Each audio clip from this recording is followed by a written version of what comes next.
El Salvador President Nayib Bukele, of course, is the most popular politician in the world, surprisingly enough, right? He ran for president a couple of years ago, all on the promise of cleaning up El Salvador, the most violent country in the world at the time. And guess what? Unlike other politicians, he actually did, right? He lived up to his campaign promise. Of course, he got lots of pushback from all the leftist countries around the world, but the results speak for themselves. And he recently sat down for an interview with Tucker Carlson, and of course, he actually had some amazing things to say, particularly about spirituality. So I want to focus on that. Let's go ahead and jump into this, but please comment and like on this video so we can break through the algorithm. Let's get to it. You need your basic rights to be respected, so you need peace. That's the first thing a society will struggle to achieve. And once you achieve peace, then you can struggle for all the other things, like, infrastructure, wealth, yes. Well-being, quality of life. But you have to start with peace. So you did that in just a couple of years? Yes, we did that basically in 3 years. So what, just bottom line it for us, what's the formula? Well, I can tell you the official formula and the real formula. Okay. So the official formula is that we did a plan. I mean, we did a plan. It's not that. When I say official, I mean it's a lie. It's just the official one. We did a plan that was comprised of phases. So we roll up the first phase, then the next one, then the next one, and then gangs started attacking back. So we had to roll up everything at once, like in a hurry. So and it worked. It worked. In a couple of weeks, the country was transformed. Okay, so that's the official. That's the official. Yeah, that's the official. What's the real? It's a miracle. It's a miracle. Yeah, it's a miracle. I love that. What do you mean? Yeah, it's a miracle. When gangs started attacking us back, basically they killed 87 people in 3 days, which for a country of 6 million people, it's crazy. So we were in a meeting, and well, when it started, not when it ended, but when it started, we were in a meeting at my office. It was an impossible task because you have to go after them. They were intertwined with the population. They were everywhere, and they were killing randomly. So how do you stop them? So we really tried to figure out what to do, and I basically said, well, we're looking into an impossible mission here. So we pray, and we. You prayed in the meeting? Yes, of course, several times. Yeah. What did you pray for? To wisdom, to win the war, to have. I thought at the time that we would have civilian casualties, so we prayed that the civilian casualties would be as low as possible, and we didn't have any civilian casualties. Notice the shock there on Tucker Carlson's face, right? As a Christian, I personally believe that, yes, we should be praying and asking for guidance from the Lord, right? This is something we should be doing. It makes common sense. But of course, in our modern, advanced Western culture, right, it seems to be, so archaic to be doing that. And I say, well, the power of the Lord is real. All right, it is tangible. It is palpable. All you have to do is ask for it and be willing to receive it. Okay, and by them actually doing this in these meetings, I have no doubt that, yes, they actually did experience a miracle in that country, because otherwise, how could you take the most violent place in the entire world and in the matter of just a few weeks, quell that violence? All right, and of course it did spike up, but now they have the safest country in the Western Hemisphere, okay? And I love the arguments that Bukele actually lays out there. He says, well, first, you can't have a country that is going to be successful without peace. So the first thing you have to do is establish peace. And that peace was achieved through a miracle, and that miracle was achieved through prayer. This is truly an amazing thing to be hearing from a leader in the modern age, right? I love this so much. We do not have enough of this. And of course, the war against MS-13 was not simply just about drugs and gangs and violence. It was about something far darker. Check this out. MS-13 is one of the major gangs. And they are satanic also. That was my question. So very I'm little. sorry. No, but I would hope you will explain it, because very little has been written in the West about this. They're satanic, yes. But actually, literally, can you explain? Well, they didn't start as a satanic organization. MS-13 started in Los Angeles, in the U.S., because Salvadorans weren't allowed to sell drugs by the Mexican gangs. But as the organization grew, they became satanic. They started doing satanic rituals. I don't know exactly when that started, but it was well documented. Yes. And in our arrest, we've even found authors and things like that. Yes, I've seen them. And so they became a satanic organization. And even when you, sometimes when you interview gang members that are in prison, they would say, I'm out of the gang. Of course, they're in prison, but they would say, I'm not a member of the gang anymore. And when they asked them why, I remember I remember the news outlet that made it but it's a very well-known news outlet that made this interview with a gang member in person. We allowed them to go into prisons and do the interviews. And the guy they asked him, how many people have you killed?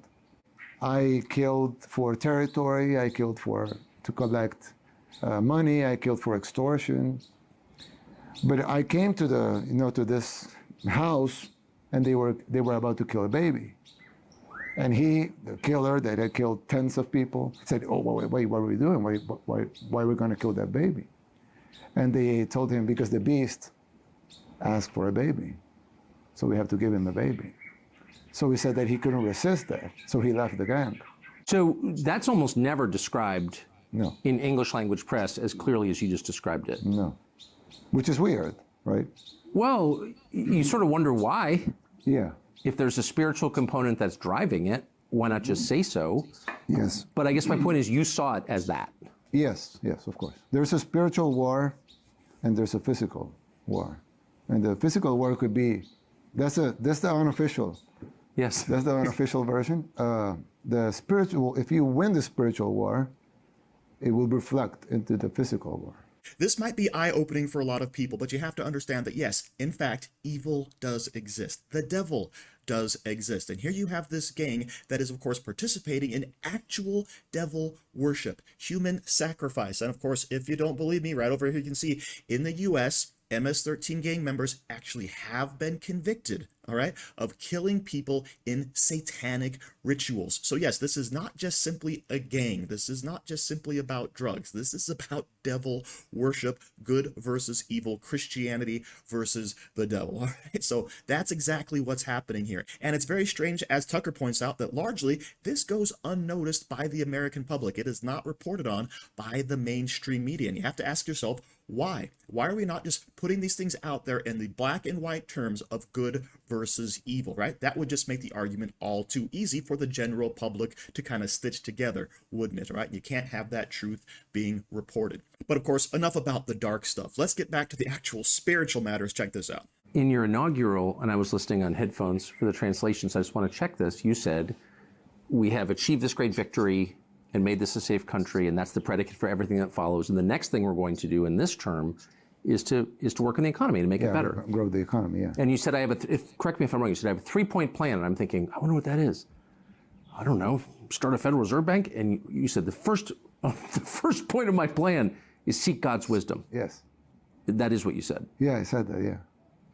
Why would that be the first point of an economic plan? Why wouldn't it be? What should be the first part of the plan? Well, I think it should be. Yeah. But I can't. And most people would think that, right? I've never heard any leader of any country say that. Because they probably forgot to represent the people that elect them. Yeah.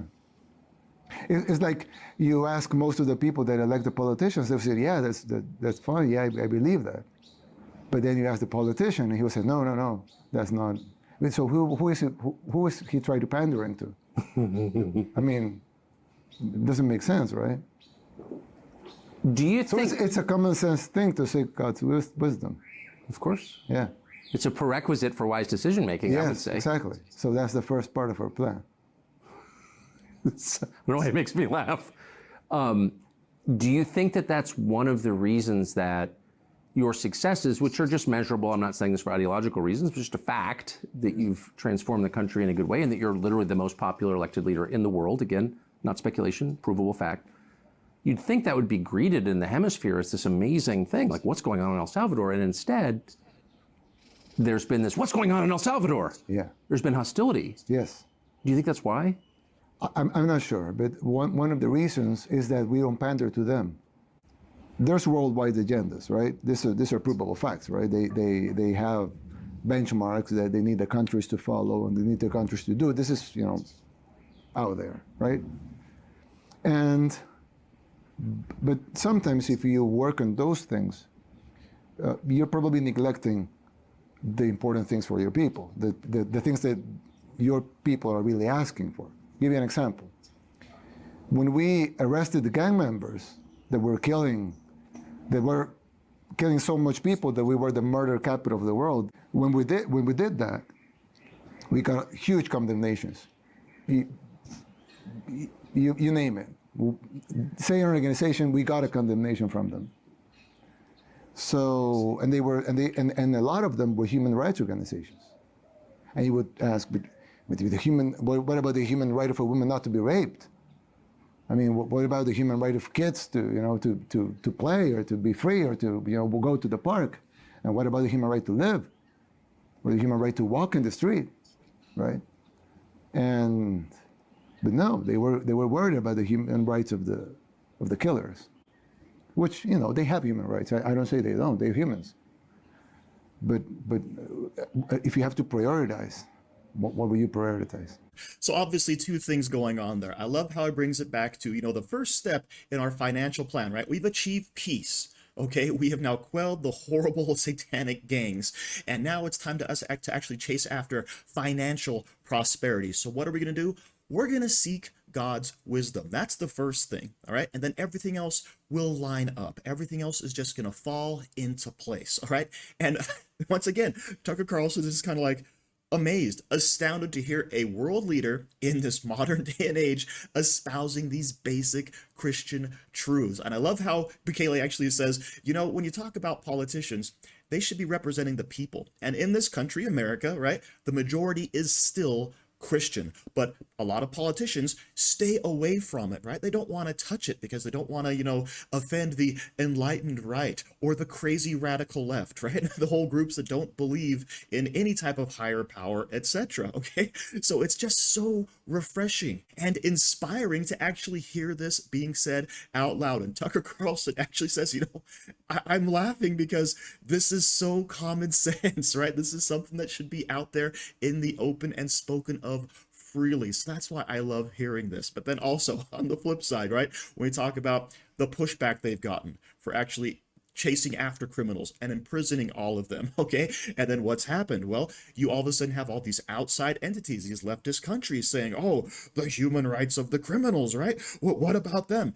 And Bukele says, well, what about the rights of the women not to be attacked, right? The children to be able to play freely outside their homes. What about their human rights? Their human rights actually trump the human rights of the criminals. And even though, yes, the criminals do have rights, right? They're not going to be the ones that we take into account first above the average hardworking citizens. And I love that point. Joe Biden, of course, is causing massive inflation and devaluation of your currency. So what can you do to protect your investments? You can go to Genesis Gold Group and turn your 401k or IRA into a gold-backed security and get back on the gold standard. To do this, all you have to do is go to angryteachergold.com or call 1-800-200-4653 to protect your investments. And I thank you for actually watching. Don't forget to like, share, comment, subscribe, and stay safe out there, people, because they're coming after you.